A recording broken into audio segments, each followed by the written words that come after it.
नमस्कार दोस्तों। मैं एडवोकेट सूरज श्रीवास्तव आप सबका स्वागत है मेरे जीएसटी ज्ञान चैनल पर। आज मैं अपने जीएसटी ज्ञान चैनल के माध्यम से आप लोग को आरसीएम के बारे में, रेंट पे जो आरसीएम लगता है उसके बारे में मैं आज समझाऊंगा। अप्रैल 2026 में जीएसटी रजिस्ट्रेशन लेना बहुत ही आसान हो गया है। जब से 14A का रूल आया है तब से जीएसटी रजिस्ट्रेशन लेना बहुत ही आसान हो गया है। जब हम जीएसटी रजिस्ट्रेशन लेते हैं तो बिजनेस प्लेस में रेंट एग्रीमेंट लगाते हैं, तो उस केस में आरसीएम अप्लीकेबल होता है आपके ऊपर। आप आरसीएम जमा करना पड़ता है। बहुत से लोग इस पे ध्यान नहीं दे रहे हैं, जिसके वजह से डिपार्टमेंट की तरफ से नोटिस आ जा रही है।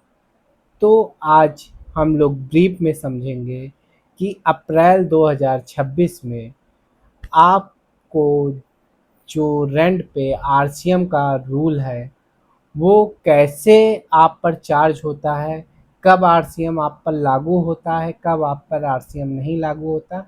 आइए हम डिटेल में समझते हैं। चलिए मेरे वाइट बोर्ड पर, आप लोग मेरे वाइट बोर्ड पर आ गए हैं। मैं आप लोग को विजिबल नहीं हूँगा, दिखूंगा नहीं। ये मेरा वाइट बोर्ड है। पहले मैं कॉमर्शियल बिल्डिंग के बारे में बात करता हूँ, ठीक है। कॉमर्शियल बिल्डिंग है, अगर लैंडलॉर्ड रजिस्टर्ड है और टैक्स पेयर भी रजिस्टर्ड है तो उस केस में टैक्स पेयर को आरसीएम नहीं जमा करना है। उस केस में लैंडलॉर्ड ही जीएसटी जमा करेगा, फॉरवर्डिंग जीएसटी में। अब लैंडलॉर्ड जीएसटी में रजिस्टर्ड है पर जो टैक्स पेयर है वो अनरजिस्टर्ड है, उस केस में भी लैंडलॉर्ड ही जीएसटी जमा करेगा। अब आरसीएम का केस इसमें लगेगा। देखिए, अगर लैंडलॉर्ड अनरजिस्टर्ड है, जीएसटी में रजिस्ट्रेशन नहीं है और टैक्स पेयर रजिस्टर्ड है तो उस केस में आरसीएम अप्लीकेबल होगा। उस केस में आरसीएम अप्लीकेबल होगा जो जमा करेगा टैक्स पेयर, ठीक है। समझ में आया? आरसीएम अप्लीकेबल होगा, उसमें टैक्स पेयर आपका टैक्स जमा करेगा आरसीएम के रूप में। अब दूसरा केस है अनरजिस्टर्ड लैंडलॉर्ड या रजिस्टर्ड नहीं, अनरजिस्टर्ड लैंडलॉर्ड और कंपोजिशन में अगर टैक्स पेयर रजिस्टर्ड है तो उस केस में ना लैंडलॉर्ड को जीएसटी देना पड़ेगा ना टैक्स पेयर को, एग्जेम्प्ट रहेगा जीएसटी। ठीक है दोस्तों, समझ में आया? अब हम लोग आ जाते हैं रेजिडेंट, मतलब घरेलू अगर मकान है या लैंड है, वो अगर किराए पे देते हैं तब कब आरसीएम अप्लीकेबल होगा, कब नहीं होगा, ठीक है।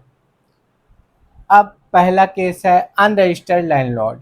अगर अनरजिस्टर्ड लैंडलॉर्ड है, ठीक है, और रजिस्टर्ड टैक्स पेयर है तो उस केस में अगर टैक्स पेयर घरेलू यूज़ के लिए ले रहा है तो टैक्स जीएसटी नहीं लगेगा, कहीं पे भी नहीं लगेगा।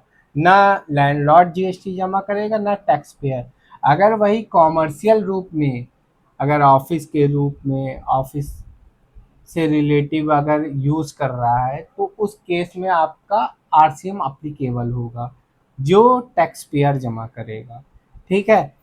अब दूसरा केस लैंडलॉर्ड रजिस्टर्ड है, ठीक है, जीएसटी में रजिस्ट्रेशन है और टैक्स पेयर अनरजिस्टर्ड है।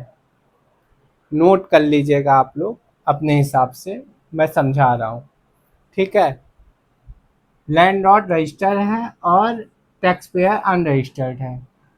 तो अगर टैक्स पेयर घरेलू चाहे यूज़ करे या कॉमर्शियल ऑफिस के रूप में यूज़ करे तो जीएसटी आप ये लैंडलॉर्ड जमा करेगा। जीएसटी जो फॉरवर्डिंग चार्ज में लैंडलॉर्ड जमा करेगा, चाहे टैक्स पेयर घरेलू यूज में यूज़ करे चाहे कॉमर्शियल यूज में, जीएसटी जमा करेंगे लैंडलॉर्ड, ठीक है।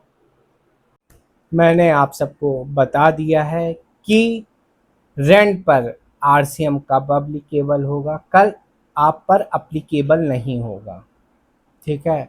ध्यानपूर्वक इसको समझिएगा और नोट भी कर लीजिए और ज़रूर से लिख कर रखिए। आपको एक स्टडी के रूप में भी ये वीडियो काम देगा और अगर आप एक बिजनेसमैन हैं तो भी आपको ये बहुत ही काम देगा और मेरे अकाउंटेंट भाई जो भी हैं उनको भी ये वीडियो बहुत काम देगा।